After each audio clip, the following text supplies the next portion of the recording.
Kicked out my pregnant cheating girlfriend ex-posting from /r/offmanchist. A bit about us. We're both in our 30s and have just moved to a whole new city across the country a few months ago, as I had been offered a much better paying job in an area that has generally lower living costs, as well as it being a nice area to raise a child. She is currently 7 months pregnant. With what I thought to be my child, I was initially shocked since we always use protection, or I pulled out, but after having some time to think about it, I was ecstatic. It was the perfect time in our lives for kids. I just finished the last payments on my flat, low-interest mortgages, and first-time buyer benefits FTW, as well as being a strong contender for the job I currently have. Anyway, recently she has been very distant and reserved. I just chalked that up to pregnancy hormones, but during breakfast, she seemed even more distant and quiet than usual, so I asked her what was up a few times until she yelled that she doesn't always have to answer me and walked away. Right, whatever. I was late for work, so I went on my way. I got a message around lunchtime asking me if I could leave the lab early because there was something very important she wanted to talk about and didn't want to do it after I got home after a long day. So I finished up my work and okayed it with my boss and went home picking up some subs for us on the way. To cut a long story short and beating around the bush short, she told me that while I was working Hell Week at the lab, she met a guy during a night out with some work friends, and one thing led to another, and they ended up sleeping together. This carried on for a week or two, supposedly because I was always working and not spending enough time with her. I worked 14-hour days during that time and just wanted to come home and sit. She mentioned how he lied about using a condom by saying he was using ultra-thin ones and didn't realize what he did until she felt it. The time of this fits in with when she was up the duff. I can't describe how angry I felt after she told me. I got up and threw her sub into the bin and left the house to go for a drive to a friend's so I could calm down. I returned home the next morning and demanded we book an appointment for a prenatal paternity test, which she was initially very much against but eventually gave in and agreed. I booked an appointment that morning for the following week, and I stayed with my mate until the day. I took the afternoon off work and drove us there in silence, aside from her crying and apologizing, got the procedure over with and dropped her back and went back to my mate's until results day. Well, we got the results back today, and guess what? It turns out I am not the father of that little sprog. I drove us home and demanded she get out and start packing because I wanted her out before I got back from work picking my stuff up for my friends.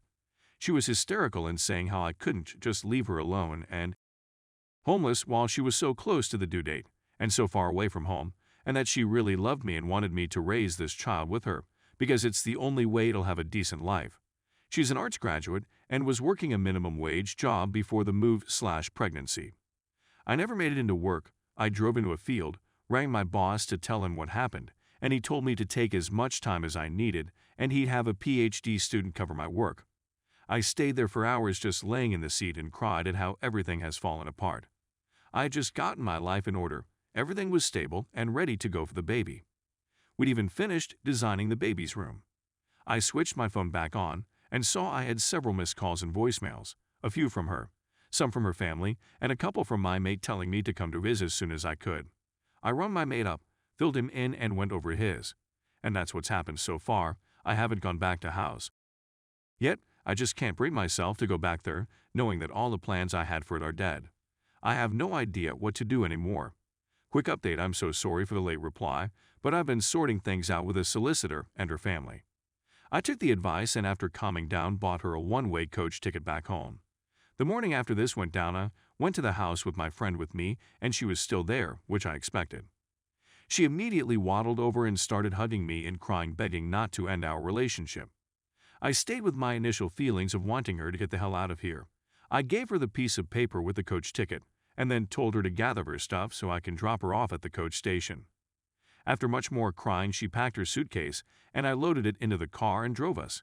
Friend was with us all throughout as a witness because you can never be too careful, to the coach stand. After getting her out of the car with even more crying and sitting her down in the waiting room, she calmed down a bit because there were people around, but she asked me what she's meant to do now as a jobless, homeless single mother. My response was, "You Jenny, go to Zach. It's his problem now." Just kidding, I told her that she should try find a father, wished her the best and left. I had a few calls from her family asking me if I was out of my mind and etc. But I've had my phone off since then and I'm just trying to move forward. I might make a proper update on the weekend and turn my phone back on.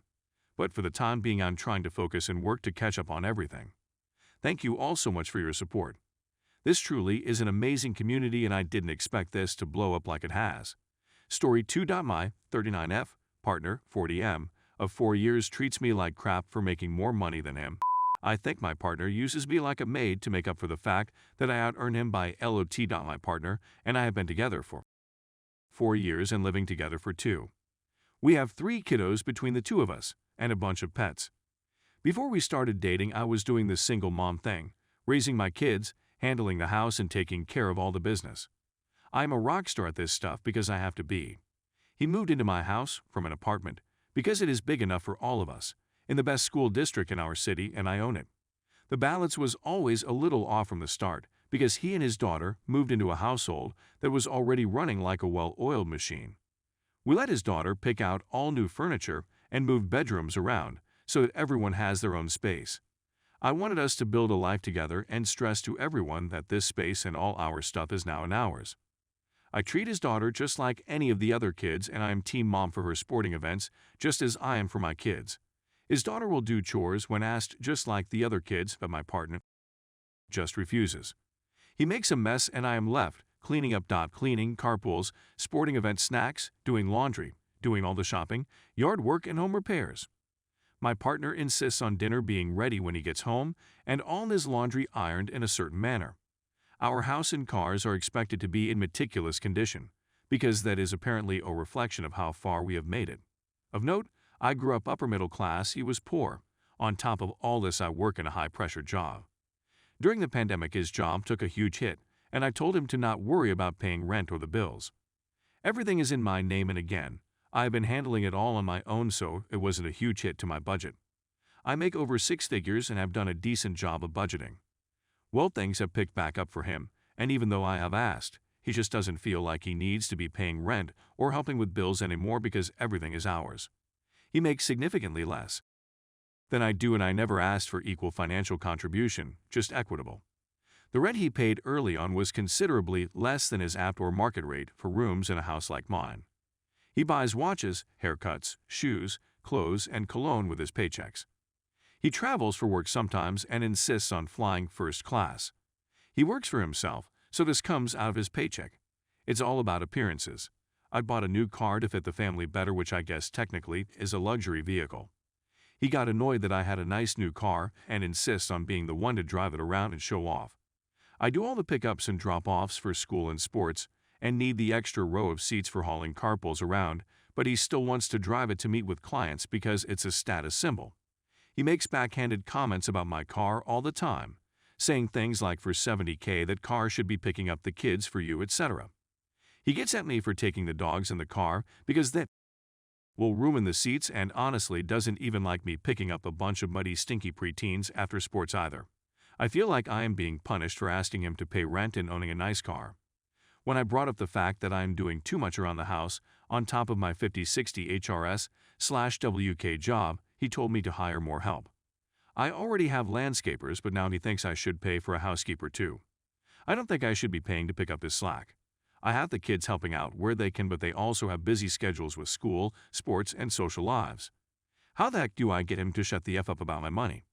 Is he trying to knock me down a few pegs with all the housework to feel better about himself?